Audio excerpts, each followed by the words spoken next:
Good morning students, कैसे हैं आप सब लोग। चलिए आज हम बात करते हैं क्लास 10 के रेस्पिरेशन टॉपिक के बारे में।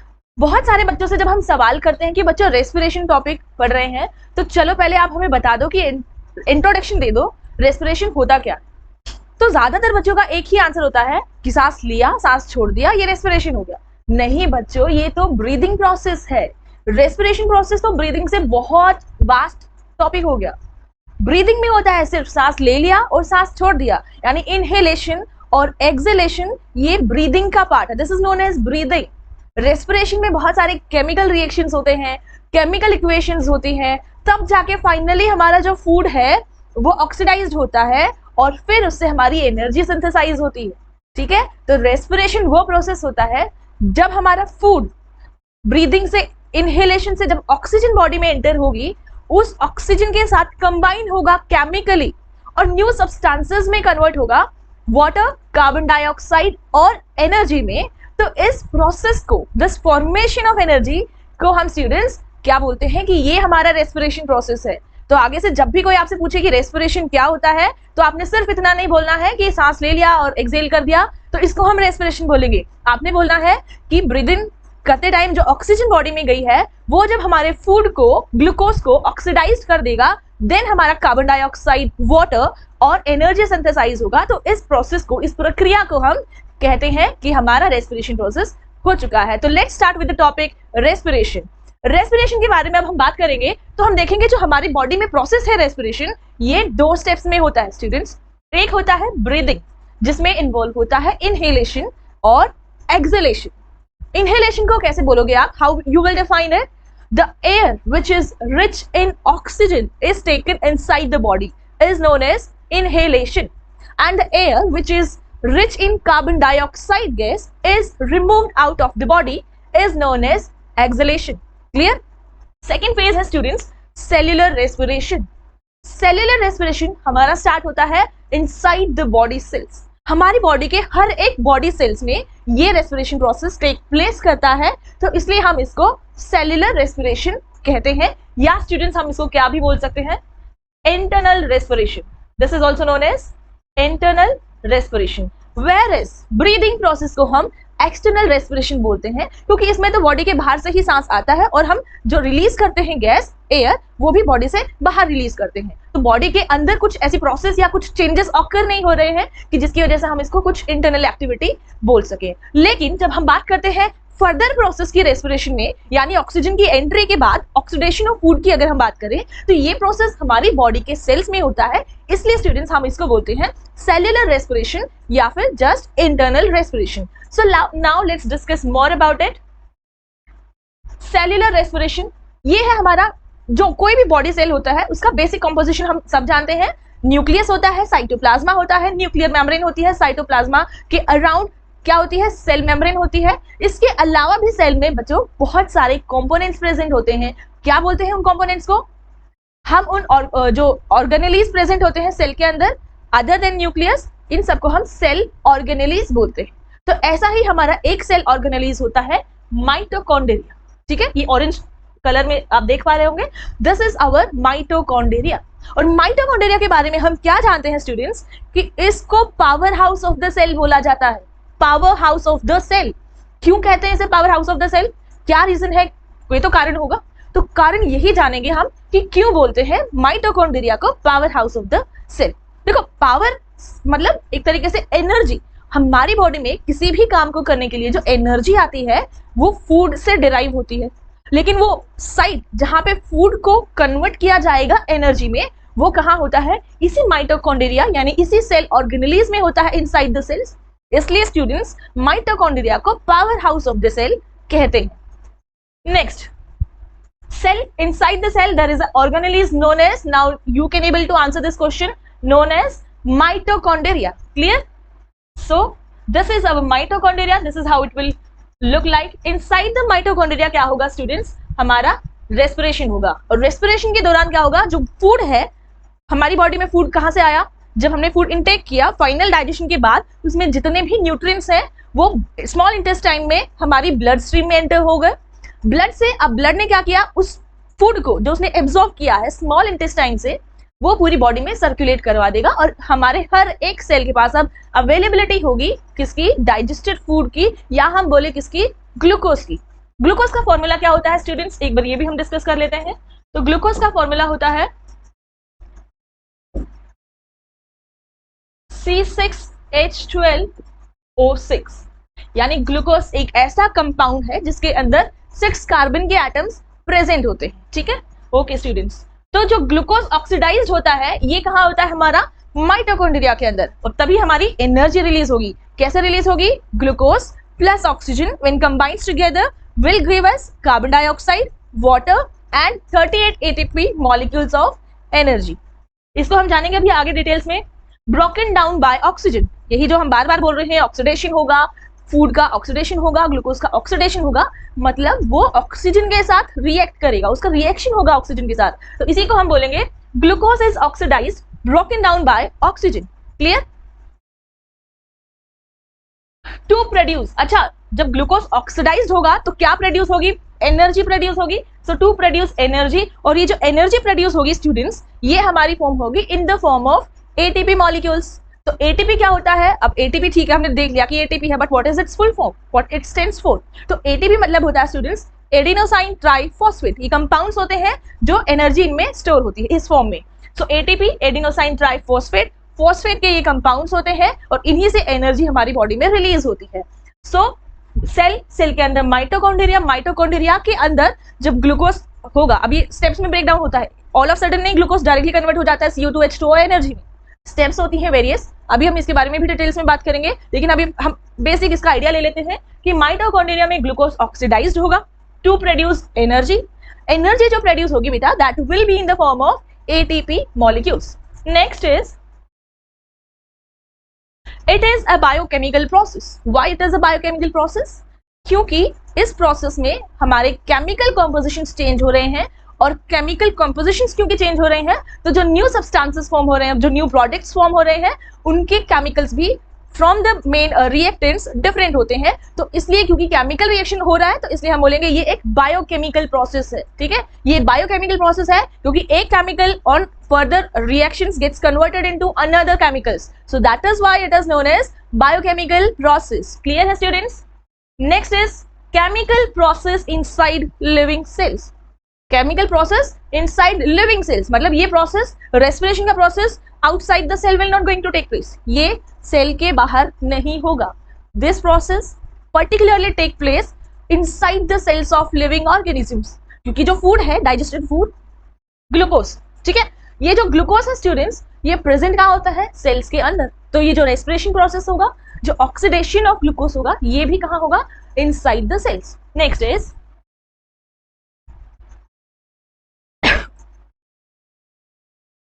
ये है स्टूडेंट्स हमारा सेल। क्लियर। सेल के अंदर हमारा ग्लूकोज प्रेजेंट होता है। अभी हमने डिस्कस किया था about the chemical formula of this glucose, it is C6H12O6। Glucose ऐसा कंपाउंड होगा जिसके अंदर 6 एटम्स प्रेजेंट होंगे कार्बन के।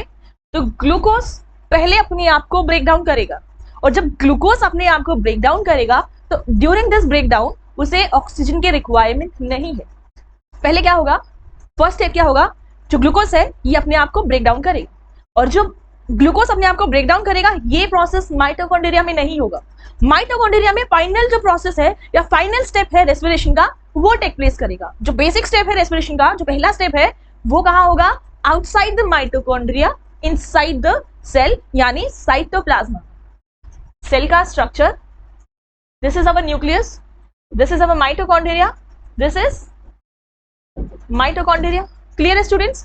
इसके बाहर this is our cytoplasma, और इसी साइटोप्लाज्मा में क्या होगा, glucose will break down itself to convert into pyruvic acid और जस्ट पार्विट। ठीक है स्टूडेंट्स। तो इस प्रोसेस को जिसमें ग्लूकोज अपने आप को ब्रेक डाउन करता है हम बोलते हैं इसको glycolysis. So what is glycolysis? How can you define it? Glycolysis is the process in which glucose compound या glucose molecule is broken down into pyruvic acid is known as glycolysis। और इसमें एक चीज ये ध्यान रखनी है स्टूडेंट्स आपको कि हमारा 1 glucose atom one glucose molecule या one glucose compound will break down itself, एक ग्लूकोज का मॉलिक्यूल ब्रेक डाउन होगा और दो कितने 2 numbers of pyruvic acids will produce. एक ग्लूकोज ब्रेक डाउन हुआ तो एक ग्लूकोज से हमारे 2 पार्विक एसिड प्रोड्यूस होंगे। और इस रिएक्शन को हम क्या भी बोल सकते हैं, केमिस्ट्री का पार्ट है। जब एक कंपाउंड मल्टीपल सब्सटेंसेस में 2 या मोर देन 2 सब्सटेंसेस में ब्रेक डाउन होता है तो इस रिएक्शन को स्टूडेंट्स हम बोलते हैं decomposition reaction. Clear. Next, glucose जो कि क्या है 6 carbon atoms containing compound break down होगा इन एब्सेंस ऑफ ऑक्सीजन। तो सिर्फ इतने पार्ट को, कौन से पार्ट को, जब ग्लूकोज ब्रेक डाउन हो रहा है, ग्लूकोज ब्रेक डाउन हो रहा है, इस पार्ट के लिए oxygen is not required. Just for this step, oxygen is not required. तो सिर्फ breaking down of glucose into parvic acid को हम anaerobic part बोल सकते हैं, consider कर सकते हैं। Clear है students? उसके बाद next, it is broken down. It means this glucose is broken down into parvate, which contains 3 carbon compounds. One molecule of parvate contains 3 atoms of carbon. What is the formula of parvate? It is CH3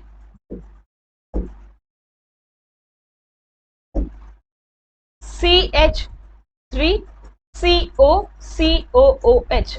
This is the formula, chemical formula of parvic acid, in which we know कि COOH क्या होता है, हमारे carboxylic acid group है ना। COOH कौन सा functional group होता है, कार्बोक्सिलिक एसिड। तो पार्विक एसिड का हमारा केमिकल फॉर्मूला है CH3COCOOH। ये जो पार्ट है ये कीटोनिक ग्रुप है स्टूडेंट्स, जो हम पढ़ेंगे 4th चैप्टर में। This is ketonic group and this is our carboxylic acid group.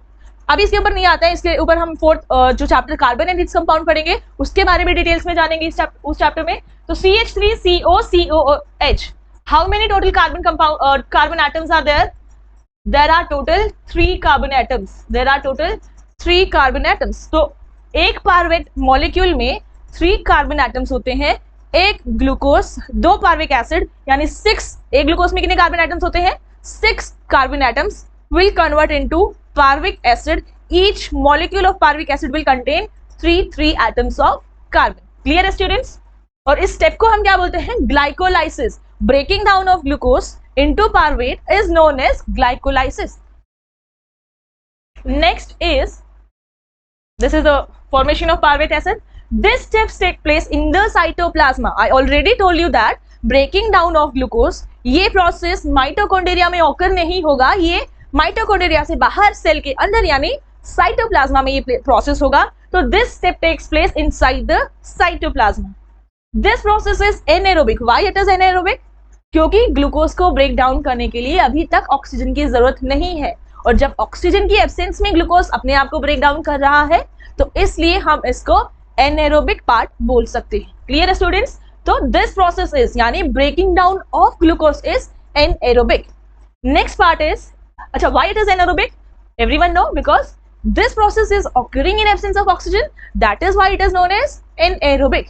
लेकिन क्या हमारा लास्ट तक टिल द और ऑक्सीजन विल प्रोड्यूस, क्या वहां तक हम इसको एनाएरोबिक बोल सकते हैं? नहीं, क्योंकि ये जो पार्विक एसिड है ये फर्दर जाएगा किसमें? माइटोकॉन्ड्रिया में, और माइटोकॉन्ड्रिया में this pyruvic acid will combines with oxygen to give us final products carbon dioxide, water and 38 ATP molecules of energy. Okay, next is, it is known as glycolysis, यानी breaking down of glucose into pyruvate is known as glycolysis. तो इस process को glycolysis बोला जाता है। कहाँ होता है ग्लाइकोलाइसिस? एमसीक्यू में ये क्वेश्चन पूछ सकते हैं कि what is the site of glycolysis in the cell. तो आप क्या बोलोगे? Cytoplasm is the site of glycolysis in the cell. Next is students, now pyruvate enters into the mitochondria. अब हमारा ग्लूकोज कन्वर्ट हो चुका है पार्वेट में, लेकिन कहाँ प्रेजेंट है? साइटोप्लाज्मा। नाउ फ्रॉम साइटोप्लाज्मा अब ये कहाँ चला जाएगा? माइटोकॉन्ड्रिया। अब माइटोकॉन्ड्रिया में जैसे ही पार्वेट एंटर होगा तो वहां ये रिसीव करेगा ऑक्सीजन, जो ब्रीदिंग के इनहेलेशन से हमारी बॉडी में एंटर हुआ है, और ब्लड इस ऑक्सीजन को हर एक सेल के पास सप्लाई करने का काम कर रहा है। क्लियर है? तो सेल्स के पास ऑक्सीजन भी कहाँ से आता है? ब्लड के थ्रू। डाइजेस्टेड फूड या ग्लूकोज भी कहां से आता है? ऑक्सीजन के ब्लड के थ्रू। तो हर एक चीज का ट्रांसपोर्टेशन हमारी बॉडी में जनरली किससे होता है? ब्लड से होता है, इसलिए हम ब्लड को कनेक्टिव टिश्यूज भी बोलते हैं। क्लियर है students? This is the zoom version of mitochondria, we can say that this is the cross section of mitochondria. In mitochondria, अब हमारे माइटोकॉन्ड्रिया में कौन एंटर हो चुका है? पार्वेट एसिड या pyruvate molecules. Here pyruvate is broken down in the presence of oxygen to release energy in the form of ATP, यानी glucose से बना पार्वेट, पार्वेट अब जाएगा माइटोकॉन्ड्रिया में, माइटोकॉन्ड्रिया में इसे मिलेगा ऑक्सीजन और वहां हमारा कार्बन डाइऑक्साइड, वाटर और 38 ATP molecules of energy produce हो जाएगा। तो फाइनल जो रेस्पिरेशन होता है ये हमारा माइटोकॉन्ड्रिया के अंदर होता है, इसीलिए माइटोकॉन्ड्रिया को हम power house of the cell कहते हैं students. It will combine with oxygen to produce more number of ATP molecules, ठीक है, 38 ATP molecules of energy are produced when one glucose is broken down. एक glucose break down होता है तो 38 ATP molecules of energy synthesize होता है, ठीक है स्टूडेंट्स। उसके बाद carbon dioxide and water are given out as the product, as the by products, यानी ये जब ग्लूकोज पार्विक एसिड को जब ऑक्सीजन मिल जाएगा, इससे हमारे फाइनल बाय प्रोडक्ट्स क्या प्रोड्यूस होंगे? कार्बन डाइऑक्साइड, वाटर और 38 एटीपी मॉलिक्यूल्स ऑफ एनर्जी। तो ग्लूकोज का केमिकल कॉम्पोजिशन कुछ और था, कार्बन डाइऑक्साइड, वाटर का केमिकल कॉम्पोजिशन कुछ और है, इसलिए हम इसको बायोकेमिकल प्रोसेस भी कहते हैं स्टूडेंट्स। उसके बाद when combines with oxygen, पार्विक acid when combines with oxygen, it will give us water and carbon dioxide। ये आपको लर्न रखनी, ये जो इसका इक्वेशन है किसका? रेस्पिरेशन का, ये आपको बाय हार्ट लर्न होना चाहिए। क्या? Glucose when broken down it will be broken down into parvic acid, and parvic acid when it's combined with oxygen it will give us carbon dioxide, water and 38 ATP molecules of energy। क्योंकि अब ये जो process है या ये जो step है respiration का, ये ऑक्सीजन की प्रेजेंस में हुआ है, राइट स्टूडेंट्स? तो ऑक्सीजन के प्रेजेंस में होने के कारण इस स्टेप को या फाइनल हम रेस्पिरेशन को एरोबिक रेस्पिरेशन बोल सकते हैं। अभी इसको क्यों हमने एरोबिक बोल दिया, पहले क्यों नहीं बोला? जब ग्लूकोज ब्रेकडाउन हुआ था उस टाइम हमने क्यों नहीं इसको एरोबिक कहा? क्योंकि उस टाइम इसने ऑक्सीजन नहीं यूज किया, ठीक है, और क्योंकि वो process in absence of oxygen हुआ है तो इसलिए हमने उसको एनेरोबिक बोल दिया। अब हमने इसको क्यों एरोबिक कंसिडर कर दिया? क्योंकि अब जो ये पार्विक एसिड का कन्वर्जन जो कार्बन डाइऑक्साइड और वाटर और एनर्जी में हुआ है, इसके लिए इसको ऑक्सीजन की जरूरत पड़ी है, और क्योंकि इसने ऑक्सीजन को यूटिलाइज किया है तो हमने बोल दिया कि अभी एरोबिक प्रोसेस है क्योंकि ऑक्सीजन के प्रेजेंस में हुआ है। Clear? Okay, next is however during heavy exercise the human muscle cells respire in lack of oxygen।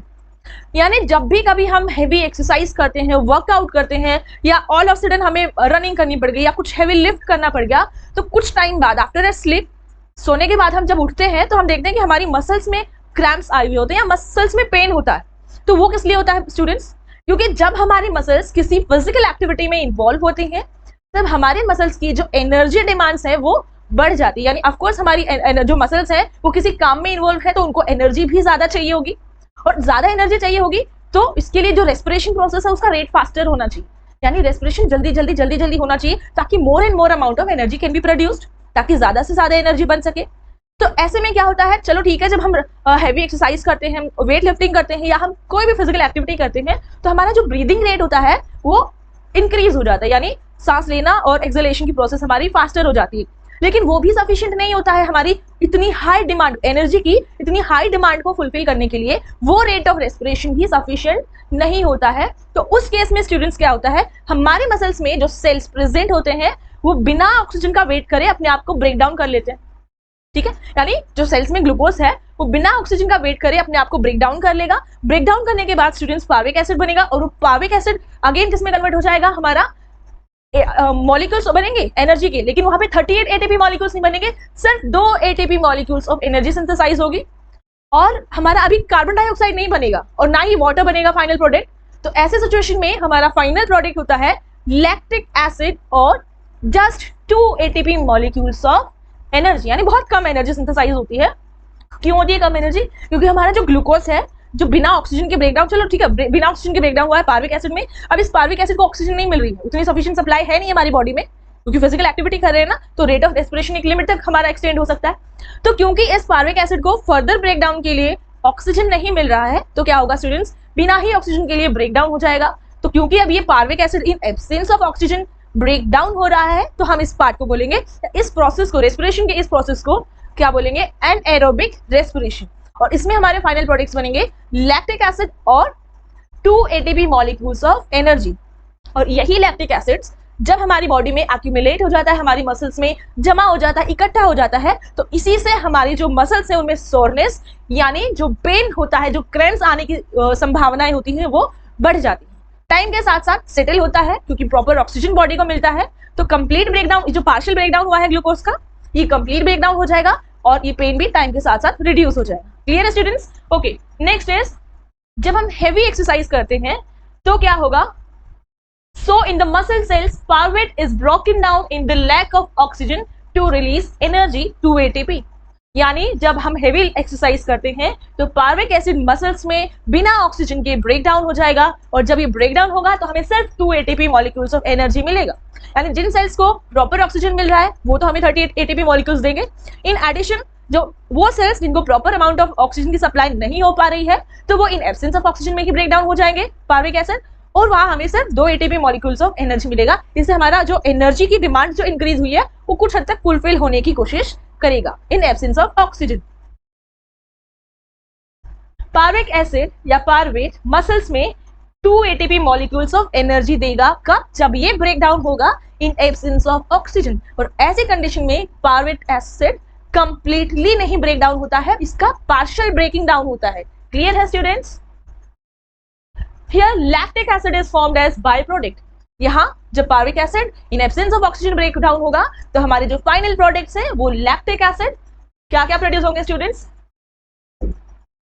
This lactic acid and 2 ATP molecules of energy. Clear है?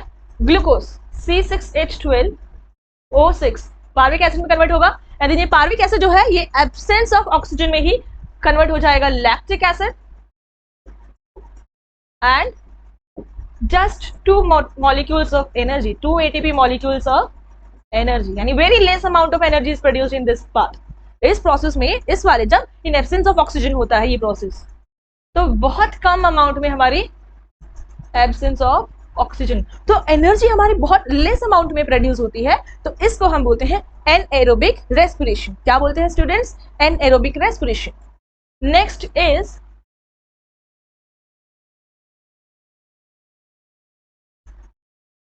This lactic acid gets accumulated. Accumulated मतलब students क्या होता है? इकट्ठा हो जाना। Accumulated means collect हो जाना, collection. So accumulated in the muscle cells, ये लैक्टिक एसिड क्या हो जाएगा? हमारे मस्कुलर सेल्स में एक्यूमुलेट हो जाएगा, इकट्ठा हो जाएगा, और इसी के एक्यूमुलेशन से सोरनेस जो मसल्स में होती है वो प्रोड्यूस होती है। क्लियर है स्टूडेंट्स यहाँ तक कि एरोबिक रेस्पिरेशन क्या होता है, एनारोबिक रेस्पिरेशन क्या होता है? Okay, next is due to this the muscles feel fatigued during exercise. यानी जब ऐसी कंडीशन होती है, जब हम हेवी लिफ्ट करते हैं, एक्स्ट्रा कुछ फिजिकल एक्टिविटी करते हैं, तो क्योंकि मस्कुलर सेल्स ने एनारोबिकली रेस्पायर किया है, तो हमारी वहां की मसल्स जो उस एक्टिविटी में इन्वॉल्व हुई है वो टायर्ड हो जाएंगी, वो फैटिग हो जाएंगी। और टायर्डनेस किसकी वजह से आती है? Due to accumulation of lactic acid. यही लैक्टिक एसिड जब जमा हो जाता है तो इसी की वजह से हमें सेंस ऑफ टायर्डनेस फील होती है। क्लियर है students? Next is organisms like yeast respire in complete absence of oxygen। जैसे हम सोचते हैं कि बिना ऑक्सीजन के लाइफ पॉसिबल ही नहीं है, ठीक है, फॉर एनिमल्स, फॉर प्लांट्स और कुछ plants, and for human beings it is not possible. इंसानों के लिए, जानवरों के लिए और कुछ प्लांट्स के लिए पॉसिबल नहीं होता है कि वो बिना ऑक्सीजन के सर्वाइव कर पाए, यानी हमारी लाइफ तो पॉसिबल ही नहीं है। लेकिन कुछ सर्टेन ऑर्गेनिजम्स हैं हमारी अर्थ पर जो बिना ऑक्सीजन के भी सर्वाइव करते हैं, और उनमें से एक है हमारा ईस्ट। क्या है स्टूडेंट्स? ईस्ट। तो organisms like east respire in complete absence of oxygen. East में क्या होता है स्टूडेंट्स? ईस्ट के अंदर जो फूड होता है, अगेन ये किस फॉर्म में होता है? ग्लूकोज के फॉर्म में होता है। तो ये फूड यानी C6H12O6 ब्रेक डाउन होगा, लेकिन इन absence of oxygen, in absence of oxygen. और क्या प्रोडक्ट्स मिलेंगे हमारा? इथेनॉल। ये एल्कोहल ग्रुप है स्टूडेंट्स, OH आ गया मतलब ये हमारा एल्कोहल फंक्शनल ग्रुप है, तो हमारा इथेनॉल प्रेजेंट होगा, प्रोड्यूस होगा। इथेनॉल किसका मेंबर है? एल्कोहल फैमिली का मेंबर है, एल्कोहल का मेंबर है इथेनॉल। तो जब ईस्ट रेस्पायर करता है तब उसका glucose in absence of oxygen में ब्रेक डाउन होकर हमें इथेनॉल देगा plus carbon dioxide CO2 plus again 2 ATP molecules of energy synthesise होगी। क्लियर है स्टूडेंट्स? तो this is the chemical reaction और chemical equation of the respiration process that take place in body of yeast. Yeast की body में respiration process की जो chemical equation है वो कुछ इस तरीके से है। ग्लूकोज ईस्ट की बॉडी में इन absence of breakdown, in absence of oxygen breakdown होगा और कन्वर्ट हो जाएगा इथेनॉल, कार्बन डाइऑक्साइड और किसमें 2 ATP molecules of energy. Clear है स्टूडेंट्स? और इसी की वजह से, क्योंकि जो CO2 प्रोड्यूस हुआ है स्टूडेंट, CO2 हम जानते हैं कार्बन डाइऑक्साइड गैस होती है, तो ईस्ट का जो इस्तेमाल है ये कुछ बेकरी प्रोडक्ट्स में, इडली बनाने में, डोसा बनाने में, या ऐसे और क्या होती है डिशेस हमारी, ढोकला, हाँ ढोकला बनाने में यूज किया जाता है, जहां पे हमारे जो फूड आइटम्स है वो थोड़े फ्लफी होने चाहिए, क्योंकि उनके डव में जब ईस्ट डाल दिया जाता है तो ईस्ट एनेरोबिकली रेस्पायर करेगा, जिसके रिजल्ट में हमारा कार्बन डाइऑक्साइड प्रोड्यूस होगा।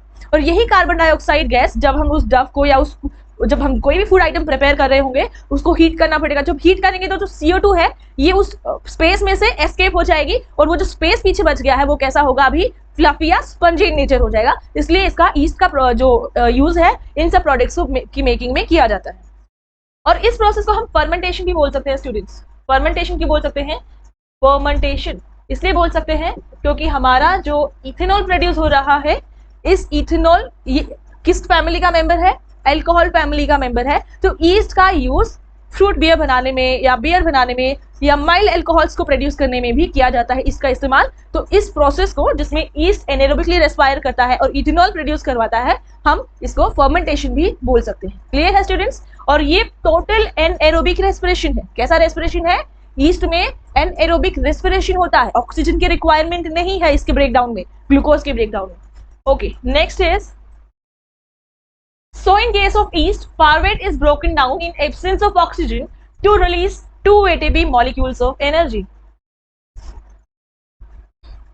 In the absence of oxygen, यानी जो respiration yeast के अंदर होगा ये totally in absence of oxygen होगा।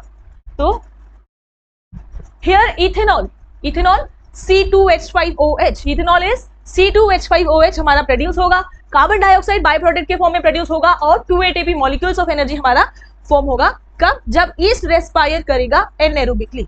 Now next is ethanol CO2 and this is known as fermentation. हम इसके बारे में ऑलरेडी डिस्कस कर चुके हैं। फर्मेंटेशन क्या है? जब ईस्ट रेस्पायर करता है तो उससे क्योंकि कुछ हमारा एल्कोहल का सब्सटेंस यानी इथेनॉल प्रोड्यूस होता है, तो ईस्ट जब इथेनॉल प्रोड्यूस करता है, कार्बन डाइऑक्साइड प्रोड्यूस करवाता है, तो इसके इस क्या बोलेंगे, इसके इस चीज का हम कहाँ यूज कर सकते हैं? In making of bakery items, in making of fruit beers, in making of mild alcoholic drinks. तो वहां पर ईस्ट का इस्तेमाल किया जाता है। तो इस प्रोसेस को हम फर्मेंटेशन बोलते हैं, जहां हम कॉम्प्लेक्स सब्सटेंसेस को सिंपलर सब्सटेंसेस में with the help of enzymes या सर्टेन बैक्टीरिया की हेल्प से ब्रेक डाउन करवाते हैं, इसलिए हम इसे फर्मेंटेशन बोलते हैं। Next is done, that's all. तो अभी हम डिस्कस कर लेते हैं इन द लास्ट कि what are the differences between aerobic and anaerobic respiration. Aerobic respiration में oxygen is required, in anaerobic respiration oxygen is not required.